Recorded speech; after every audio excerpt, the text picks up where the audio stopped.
Welcome back to Healthy Selfish. I am your host, Monique Selman, and the founder of Becoming Enriched. So in this series, we have been talking about all things boundaries. So that is the impact that they have on our lives, how we choose what our boundaries are, right? Like the feeling and understanding them better. So today we are going to get into something just a wee bit controversial, and that is boundaries in gender. Now, admittedly, I'm a lady. I've never been a man, so I cannot always speak for you guys, but I have been a therapist for over a decade now, and I think I have a pretty good understanding of how boundaries impact genders and how they operate in boundaries. And so we're going to understand some of the differences, how the genders can kind of see what's happening, especially how society, right, impacts our idea of boundaries. And right, we're going to learn a little bit along the way. So how do men and women handle boundaries differently? So men are often told to power through.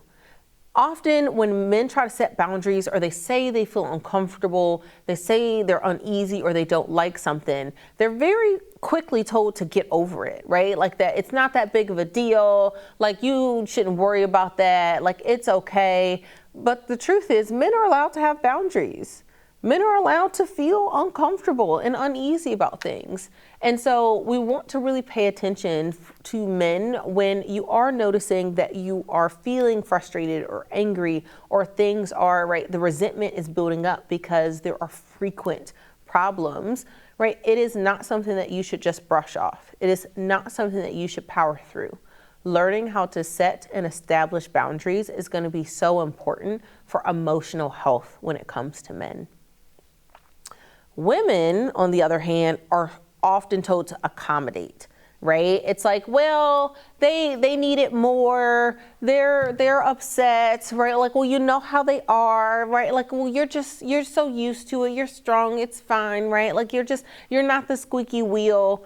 And so women are constantly told that, like, while they may have boundaries, they should consider other people's boundaries first for a myriad of reasons. But women are often told that, like, to be nice or to be kind is to be giving and to be selfless. And that really can mess with women. And that's why you might notice that more women are people pleasers, because accommodation is kind of the idea around like what they should be doing. So it's different conditioning, but the same outcome. Self-betrayal. We are not listening to ourselves. We are not doing the things that we want, right? We're letting other people make us uncomfortable. And so that's not a personal failure. It's learned behavior, either learned through our home, learned through society. It doesn't necessarily matter where we learned it, but we have learned it. And so we don't want to think about this as like, well, see, like it'll never change. It's not that it will never change. It's just that it's something that we will have to learn how to behave differently in. So the pattern, what do I notice as a therapist? And this is I would say the biggest difference. Men often break their own boundaries when they want something. Men are very quick to be like, I know I said I wasn't going to, but and then they fall into it, right? And so men struggle with saying no to self. That has been the biggest thing I have talked to with all of my guys, as I was like, well, why did you do that? Like, you said that this was your boundary. And I was like, well, yeah, but like I wanted to. So, and I'm like, but now you're not happy with it. And I was like, well, no. And I'm like, because you knew you actually did not want to. You just did it because of a temporary pleasure, a temporary satisfaction, some kind of fix, whatever it was. And so men often are the one to like breach their own boundaries for some kind of temporary something.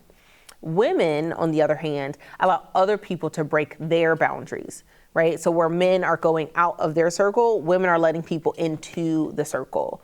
And so the thing to notice when it comes to women is people are very involved in how women set and maintain boundaries, right? They're always trying to like move the goalpost a little bit for women. And so women have to learn how to hold firm against the world, where men have to learn how to hold firm against themselves, right? And that's a very different kind of concern, because it's hard to say no to yourself, and it's also hard to say no to others. And so both are boundary problems. They just show up differently. Neither of them are happening by accident, right? Again, this is a society problem, right? It's how we are conditioned. And so we really do want to start paying attention to the patterns that you have for your life. Are you noticing in what areas you are breaking your own boundaries? Is it food? Is it women? Is it sex? Is it money? Right? There are so many reasons why people break their own boundaries. And so we really do want to pay attention to, like, what are the common denominators for when you told yourself you would not do something, or you told someone else you would not do something, and then you ended up doing it anyway, right? You want to learn your own patterns, not just the patterns of men and women. So, deeper dive into men and your boundaries. Breaking your own rules. So many men struggle to define boundaries, because once you name a boundary, that also means that you have to acknowledge when you have crossed that said boundary. And so it's so important to be able to, like, really define them, be clear. I think it is really helpful for men to start to write things down, because men process a lot quietly, and they tend to process in isolation, right? And so there is no back and forth the way that women have with their friends, right? And so it's important to you take your thoughts outside of your head. I know that does not seem like a big deal, but I promise you, when you see your thoughts on paper, you're like, that sounds worse outside my head than it did in here, right? So it's important that you actually pull that out and start to name and admit to what you do not like, you do not want, and what you want to hold firm about. So boundaries that change based on impulse or the belief that something is holding you back is a big thing to pay attention to, because impulses will get you messed up every time. You cannot focus on your impulses. The impulse is going to be spur of the moment things. Let's say for a man, you have a budget in mind, or you have a large goal. Maybe you want to purchase a home, right? So you know that you have to save a good little down payment, but then a new game comes out, right? A new clothes comes out. Then maybe your friends are going on a trip, right? You have to be the one to say no to yourself, right? The impulses are always going to be easy to throw out there, but we have to decide, again, values. What are you going to choose that is more important, right? The boundaries that you set for yourself, or the quick impulses, right? You have to examine your choices. Have you chosen, right, your values over others? And one of the big ones, really, really big ones for men, is men and sexual discipline. I cannot stress enough how much this is going to improve your life if you are able to maintain sexual discipline. Because, right, men tend to be more sexual creatures, right? It's a little bit of biology, it's a little bit of like society, etc., right? But boundaries apply everywhere. And yes, that does include sex. And again, this is where we notice a significant amount of men who breach their own boundaries, right? When men are seeing someone that maybe they want to hook up with, but they know it's a bad idea. Maybe you've messed with her before and it did not turn out well. Maybe she's texting you now and you know she's nothing but drama. And you're like, well, I mean, yeah. No, right? It's about discipline. You have to say no to yourself, so that way you don't end up with consequences down the line. This is not repression. It's self-respect, right? You respect yourself, you respect your body, you respect your choices enough to know what is not going to feel good for you later, right? And so some of the things that a lack of sexual boundaries can lead to, number one is drama. Right? I know someone who was talking to a girl, right? They dated for a while, and then when they stopped, She went a little off the deep end, but he would constantly be talking to her, even though he said like, yeah, I'm not gonna talk to her no more. Boom, the next day, texting her. Oh, well, we not gonna hang out no more. Boom, next week, they out somewhere. Well, we ain't gonna date no more. Boom, next week, they out somewhere. And so it's like, you have to say no to yourself, right? Even if this person is nice, you have already decided that they are not good for you. So you have to stop yourself, because every single time it was drama, every single time she was complaining about something, every single time he was complaining about her complaining. And so you have to recognize what role within that you are playing and where your boundaries really are. Debt is another one. Men tend to spend pretty quick in a different way than women, right? Women are like, okay, I'm gonna go to the store and I'm just gonna spend. Like, men tend to spend in a way that is like instant but larger, right? Larger purchases, quicker purchases, things that cost a little bit more. So there's like, it's one thing to just go out and buy a pair of pants. It's another thing to go out and buy a television, right? Like, one's going to be $600, one's going to be $40. And so it's really important for guys to pay attention to that discipline, because like that debt can rack up pretty quick. Disease, right? And this happens not just with like sex. This actually should just be boundaries, because food, right? A lack of discipline around eating, a lack of discipline around food, right? Like not being willing to cook and do like some of the homemade things is another reason why. Like, men, it's like, all right, well, I said I was gonna cook at home, but I don't feel like it, so I'm just gonna get some. That adds up, right? Fast food adds up. And then last is unplanned consequences. Let's also just throw out unplanned pregnancies. But, right, there's things that you just cannot predict when you are like breaking your own boundaries. You made boundaries because you knew how your life was going to go. We do not know how your life is going to go if you do break your boundaries. So sometimes men feel like they're in a catch-22, and it is real. It's not like this just came out of nowhere, right? So if it's a damned if you do, damned if you don't kind of situation, that really does result in some helplessness when it comes to men, especially in relationships, because a lot of times they will notice like, well, if I say this, then they're upset. And if I say this, then they're upset. And I'm like, yeah, correct, right? All choices have consequences, right? If you say no to somebody that you're dating, they will be upset, right? But if you say yes, you will be upset. And so it's important that you recognize that sometimes you have to choose yourself. You have to let other people be upset with you. You have to let the guilt, right, flow over you and still choose yourself. Even when you make the right or best choice, that does not mean things will work out. That just means that you made a good choice, and we have to let the chips fall where they may. So now, ladies, this is us, right? It's our turn. So women and boundaries.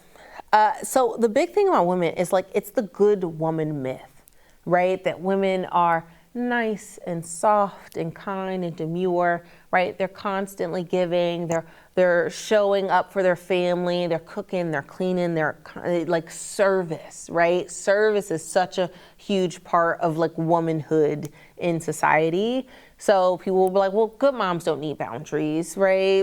Good women never say no. Good daughters are always there for you. But that's not loving. That is delusion. It is delusional to think that someone will always be ready to just give and serve. It is also an unkind way to treat someone. And so you don't have to live in someone else's fantasy about what you should or should not be doing. Women really do have to understand that other people don't define if you are good. You define if you are good. So for this, we do have to have a little bit of talk about malicious intent with boundaries and like misaligned intent, because not all families are the same. And if you have been listening to this and you're like, my family is not gonna listen to my boundaries, right? They do not care, like they are toxic and they have been, right, like wild since before I was born. Fair, completely fair. right? Like we do have to understand that like this will not work in all cases, right? This is specifically for people who are, right, more misaligned than malicious. And so supportive families and friends help without erasing you, right? When they're like, okay, well, what do you need?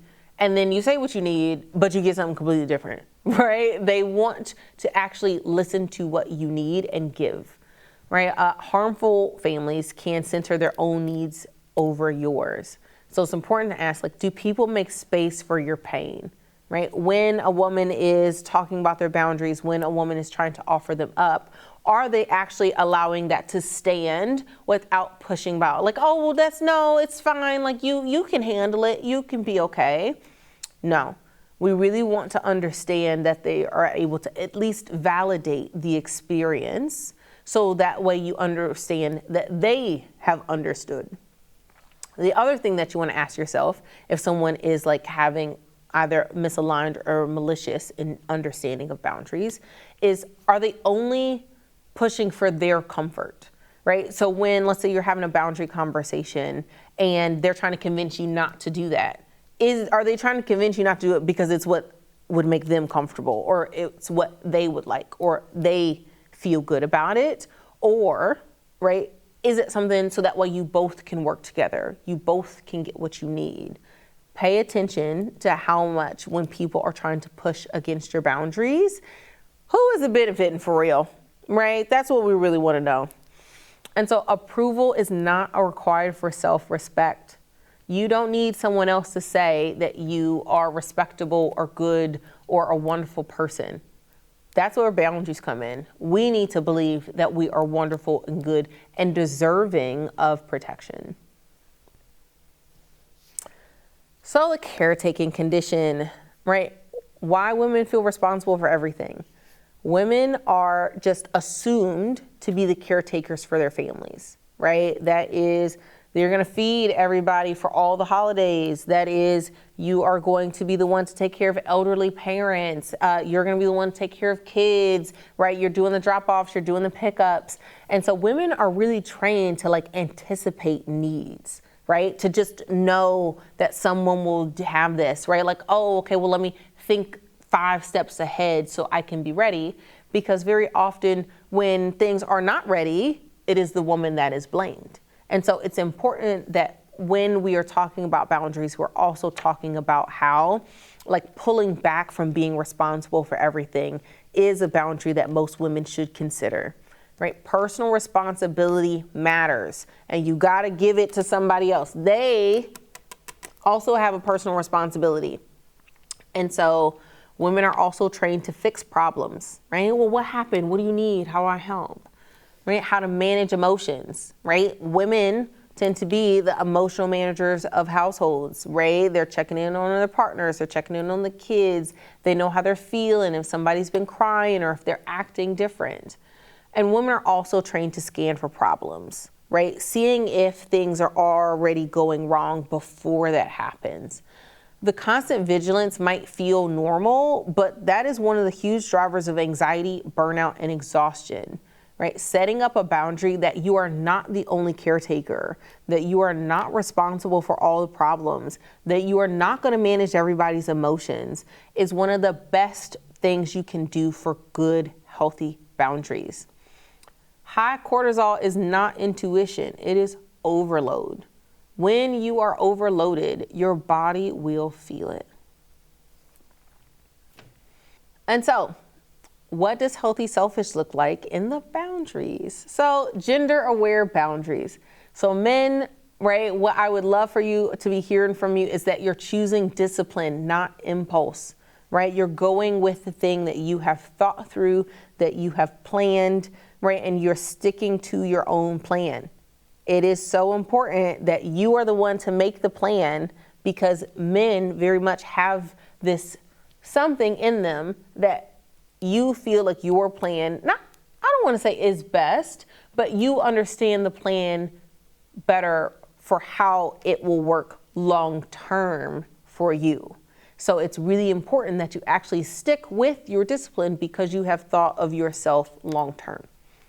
For women, it's really important that you have like the idea of, I'm allowed to disappoint people and still be loving and still be loved, right? You do not have to be everything for everyone. It is impossible. We cannot constantly give and constantly be there for people and still feel good about it, right? And so understanding that even when you let people down, you are still worthy. Even when you say no to someone, you are still deserving of love.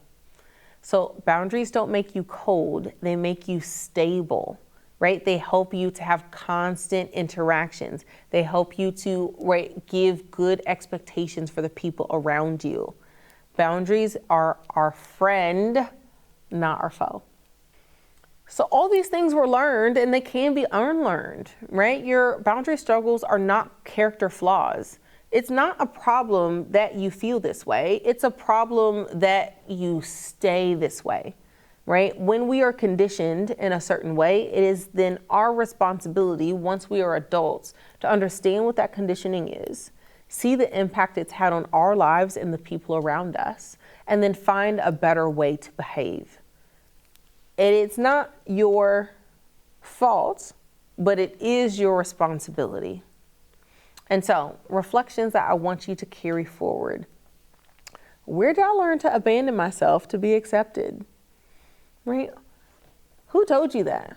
Who told you that, like, just saying yes or giving in or telling someone that it's okay and sure, I'll do it, I'll figure it out, was a good thing?